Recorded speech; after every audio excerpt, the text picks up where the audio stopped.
Veja, você pode até utilizar esse tipo de disjuntor, uma vez que o meu equipamento ele tem todo o controle de corrente máxima, de corrente de curto, tá? De temperatura, de falha por temperatura. Então, meu equipamento ele dispensa todo esse monte de ajustes. Eu poderia utilizar então, já que para o motor, utilizar um disjuntor curva. Aqui no meu caso, tá? O disjuntor curva C, ele permite ter uma sobrecarga, tá? Entre 5 a 10 vezes a corrente nominal. Como o meu inversor faz todo esse controle, eu não vou sentir esse pico de variação no disjuntor. Então, o disjuntor de curva C já está ótimo. Curva D também, tá? Curva C está mais dentro.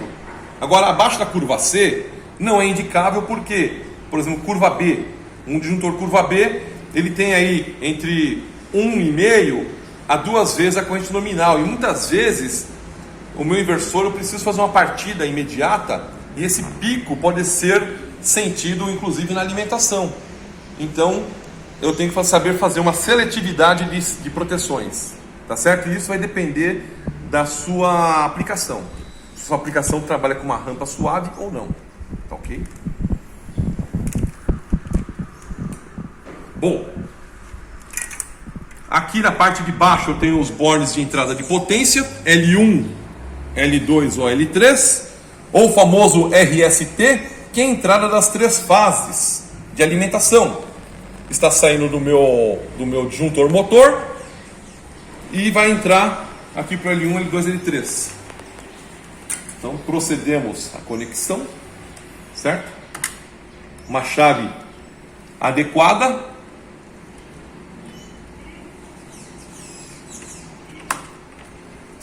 Eu estou trabalhando. Permita-me mostrar um detalhe.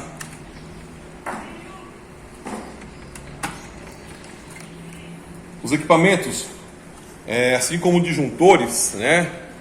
Vários equipamentos para montagem de painel, nós temos aqui interconectabilidade com um trilho DIN, tá? Ou trilho chamado perfil A60, o famoso trilho DIN, que permite você fazer uma instalação rápida, uma troca de equipamento rápido, tá certo?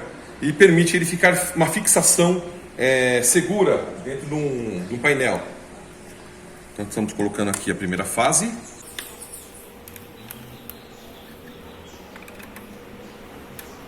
A segunda fase.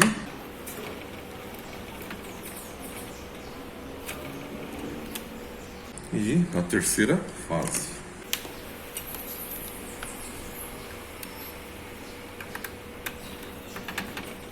Não esqueçamos de conectar o aterramento. Tá? Geralmente o painel já fornece um aterramento, tá? um ponto de aterramento. Se não, na régua de bornes de distribuição do painel já tem lá uma borneira verde ou verde-amarela, tá? Para você conectar o aterramento. Esse aterramento também vai para o motor, tá? Importante, o motor também estar aterrado. Geralmente ele está com a carcaça de máquina, né? É importante demais essa parte de aterramento. Por quê? Você tem a parte de equipotentialização do sistema, você tem a parte de, inclusive, né, a parte de compatibilidade eletromagnética no sistema todo. Depende de você estar com a alimentação sua devidamente protegida, conectada ao aterramento. Bom, está alimentado. Agora eu vou puxar os 3 fios para o meu motor. O meu motor ele já vai estar fechado aqui, no meu caso aqui, tá? A nossa alimentação aqui, eu estou com o inversor de alimentação 380. Para um motor 380, a nossa alimentação é 380. Só que aqui no Brasil, nós estamos com a alimentação 380 a 60 Hz, né? E o motor da máquina tem característica 50 Hz. Então, logicamente, eu terei que fazer depois um ajuste aqui para vocês. O meu motor ele é fechado tá? Exatamente em triângulo ou em estrela. Esse motor aqui está em estrela. Então eu fecho 4, 5, 6 em curto. E aqui eu ligo 1, 2, 3 na saída do equipamento. Tá? Revisão da aula de máquinas. Motor em estrela para uma tensão maior, 380. Então aqui a saída U. A saída V. Importante, entre a saída do inversor e o motor, né, cablagem direta, não se põe nenhum disjuntor, nenhum relé térmico aqui no meio, como vocês estão acostumados a ver em comandos, tá? O equipamento faz esse controle direto de corrente de curto-circuito. Esse terminal aqui tá. Isso. Importante ter a conexão perfeita. Você garantir a conexão perfeita. Aqui tá. Veja que o professor PC ele está apertando bem os parafusos. Importante a conexão estar bem feita, tá, gente? Porque mau contato é um problema sério, tá? Aqui nós vamos depois ligar o nosso motor. Nós temos um motor aqui. Fica fácil para nós mostrarmos o nosso motor. Eu vou puxar ele para cá.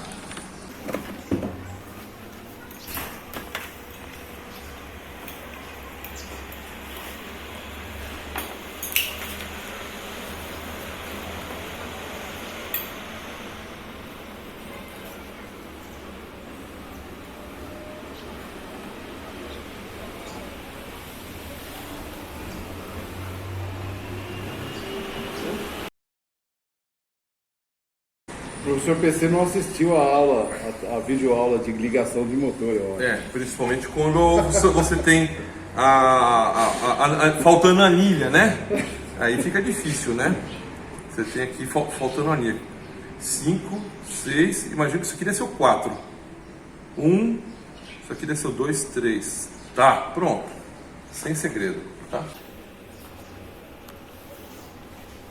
O professor está fazendo o fechamento em triângulo aqui, porque a minha alimentação aqui é 220, mas eu estou agindo como se fosse um equipamento 380, porque eu coloquei uma máquina alemã 380. Professor, como é que faz então uma situação dessa aqui no Brasil? Bom, para falar a verdade, eu precisaria, para uma máquina 380, já que minha empresa é 220 trifásico, primeiramente eu precisaria eu tenho duas formas. Eu compro um autotransformador para elevar de 220 para 380 e os meus fabricantes de equipamento, aqui nacional mesmo, tem equipamento que funciona a 380, ou eu fecho um motor para 220, que é o mais comum, tá certo? Fecho um motor para 220, sem problema nenhum, fecharia ele para triângulo. Algumas empresas, por exemplo, como é tensão natural baixa nesses países 380, se esse motor não tiver um fechamento de tensão menor, inferior, eu posso trocar esse motor por um motor nacional, ou, né, por uma questão de garantia, de funcionamento da máquina, manter a originalidade da máquina, fazer mudança no fechamento do motor, ou eu altero a tensão de o meu equipamento para admitir 380, tá? Sem problema nenhum. Tá? No nosso caso aqui, não querendo fazer merchandising, a VEG tem equipamentos para trabalhar em 220 e 380. Até porque aqui no Brasil, nós temos, por exemplo, o parque de máquinas espanholas, que possui uma alimentação de 440. No sul mesmo, aqui no Brasil, né, do nosso país mesmo, Rio Grande do Sul e Santa Catarina, a alimentação é 380. Então, né, aqui no Brasil nós temos que ter essa gama variada de tensões, de equipamentos para várias tensões, não só para atender a alimentação das indústrias nacionais, como das máquinas importadas que nós temos aqui, tá certo? Então estou fazendo um fechamento aqui coerente com a alimentação que nós temos. embora eu falei para vocês que fecha o motor em estrela, que é o correto, tá? Aqui eu estou fechando em triângulo porque minha alimentação aqui é 220. Ah, mas por que você não coloca então ali no eixo 380 220? É que na Alemanha não tem essa tensão 220. Então eu quis puxar uma situação original aí, né? Bom, vou ter que fazer aqui por falta de um conector correto, fazer essa isolação desse jeito. Peço desculpas. Veja esse laboratório aqui. Ele é um laboratório que é dedicado para outras aplicações, então eu não posso amarrar ele só para essa situação, por isso que eu estou... Essa aqui é uma aplicação específica que nós estamos gerando. Bom, conectei a parte de potência do motor. É até interessante, vou deixar aqui o motor. Quando nós vamos abordar aqui a parte de... Bom,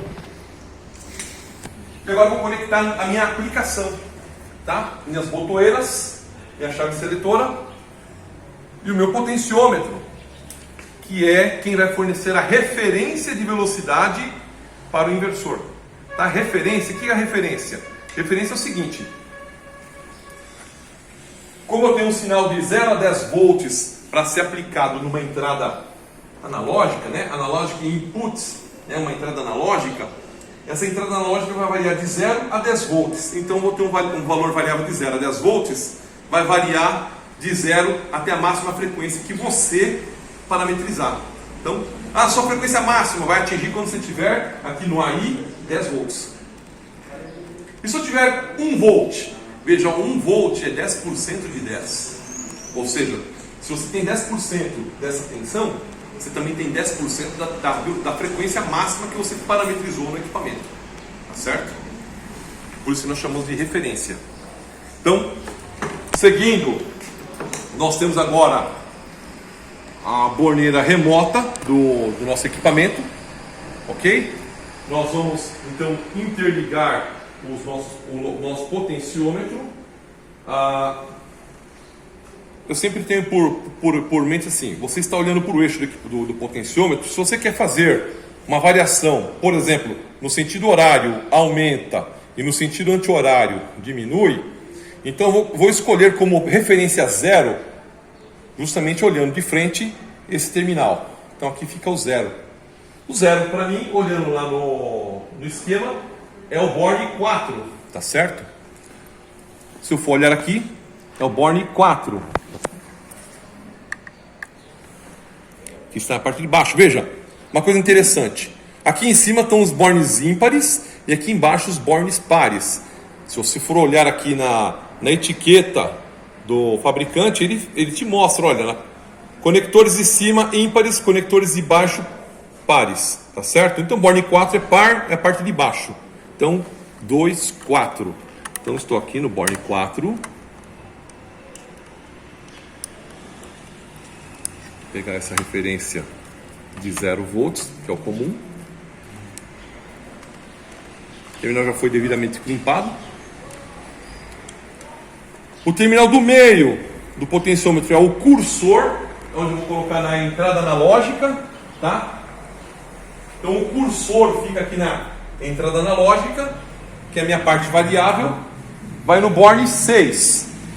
Então, vamos fazer a conexão aqui, borne 6. 4, 6 está do lado.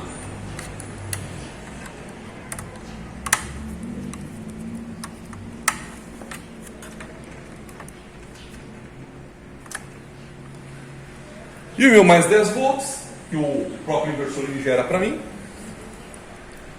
que é a parte máxima de referência, que está aqui, né? 10 volts. Essa tensão é utilizada só para referência, tá, gente? Muita gente se engana quando vai querer trabalhar com CLP e achar que esse 10 volts aqui é a tensão que vai acionar.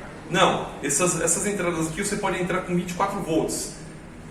Existe uma outra configuração especial para que isso possa aceitar 24 volts do seu CLP, tá certo? Isso é um outro capítulo. Bom, nós vamos continuar então a nossa conexão de referência, o potenciômetro, ok? Borne 8, entrada, saída de sinal 10 volts. Então, tá aqui, ótimo. E agora, eu fiz aqui, nós temos o botão de liga, desliga, velocidade, horário, no meio nada e anti-horário. Então, eu vou conectar no borne comum dessas chaves. Por quê? O que acontece? Já fiz aqui um lado. O borne comum dessas chaves, tá? Para o GND. Como nós estamos usando 4, eu tenho disponibilizado outro GND aqui do equipamento, que é o borne 16. Veja, outro do GND. Tá? Então, eu não preciso colocar 2 fios no mesmo borne.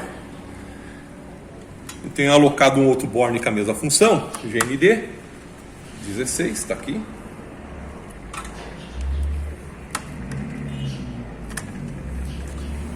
Agora, eu tenho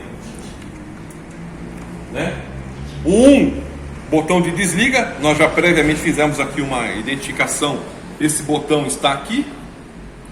Então, a minha entrada digital 1. Agora o borne de cima, a borneira remota de cima.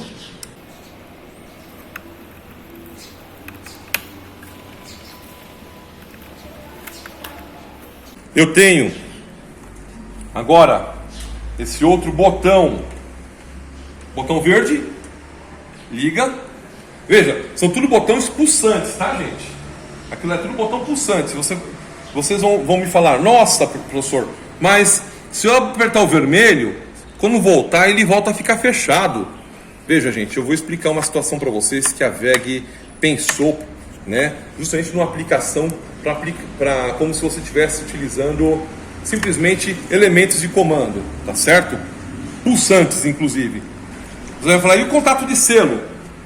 O próprio equipamento, ele tem uma função interna, e quando a gente coloca para receber esse start-stop, ele imagina o seguinte, ó, reset. Então tem algo que reseta na falta e algo que seta na presença, Tá certo? O que seta na presença seria o botão verde, tá? Que quando você aperta, ele seta o contato de selo e fecha um contato. É uma memória, tá? Porque como isso aqui é um equipamento microprocessado, é uma memória que assume o estado 1 e esse estado 1 fica em vigor, e você pode desligar esse botão que você setou essa memória. Você vai resetar essa memória se você apertar o vermelho, porque o vermelho vai te cortar o sinal, e lá dentro tem um inversor, Aí voltando à parte digital, o inversor, você cortou o 0, ele transforma em 1, que ele vai resetar, vai fazer uma função de reset dessa memória, tá?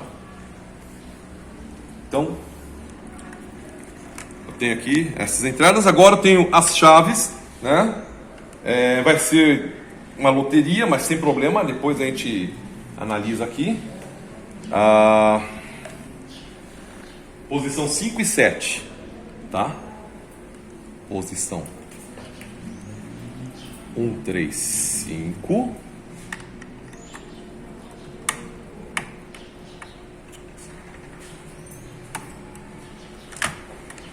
E 7, que é a minha aplicação de reversão de velocidade.